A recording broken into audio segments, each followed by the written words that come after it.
I am a flower. Yes, I'm beautiful. I've heard it before, and it never grows old. I'm worshipped for my looks, my scent, my looks. But here's the thing. Life starts with me. You see, I feed people. Every fruit comes from me.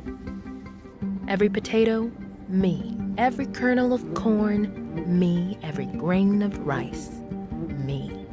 Me. I know, but it's true.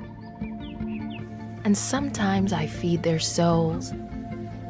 I am their words when they have none. I say I love you without a sound. I'm sorry without a voice. I inspire the greatest of them. Painters, poets, pattern makers. I've been amused to them all. But in my experience, people underestimate the power of a pretty little flower.